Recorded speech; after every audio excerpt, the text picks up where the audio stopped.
উন্নয়ন হওয়ার কথা ছিল, তার বিন্দু মাত্র এই উন্নয়ন হয় নাই বলেই আজকে আমরা সকলে আমরা ভুক্তভোগী।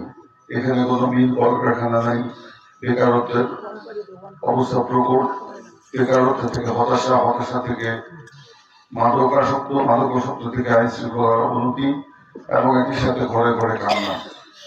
এছাড়াও আমাদের রাস্তাঘাট, ব্রিজ, কালভার্ট এগুলোর অভাব রয়েছে। শিক্ষার হার দিন দিন নেমে গেছে, পাশের হার দিন দিন নেমে যাচ্ছে।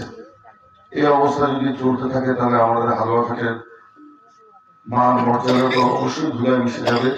একই সাথে আমরা দিন দিন নিচের দিকে নামতে থাকবো।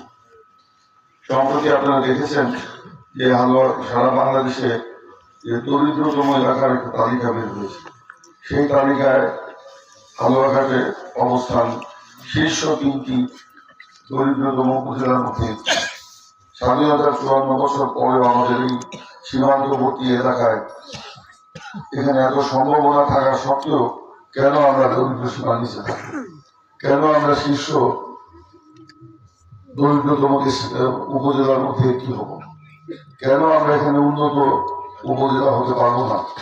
কেন আমাদের আয় ইনকাম পারবে না? কেন আমাদের দারিদ্র বিমোচন হবে না? কেন এখানে বেকারত্বের অবস্থান ঘটবে না?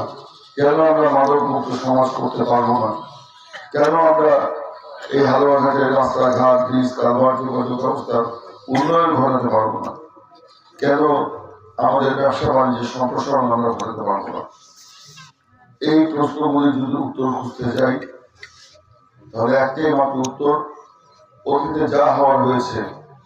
আগামী 12ই ফেব্রুয়ারি আমাদের নেতা তারেক রহমানের নেতৃত্বে যে নতুনভাবে বাংলাদেশে একটি সরকার প্রতিষ্ঠিত হতে যাচ্ছে ইনশাআল্লাহ, সেই সরকার হাত ধরেই যেন আমরা এই হালুয়াঘাটে আমাদের দুঃখকে যেন আমরা মোচন করতে পারি, হালুয়াঘাটের বেকারত্ব যেন আমরা অবসান ঘটাতে পারি, কল কারখানা যেন আমরা গঠন করতে পারি, মাদক থেকে যেন আমরা মুক্ত থাকতে পারি, রাস্তাঘাট, ব্রিজ, কালভার্টের জন্য আমরা উন্নয়ন ঘটাতে পারি।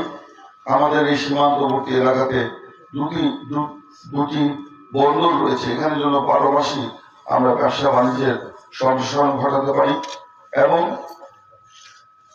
জনগণের আর্থসামাজিক উন্নয়ন যেন ঘটাতে পারি।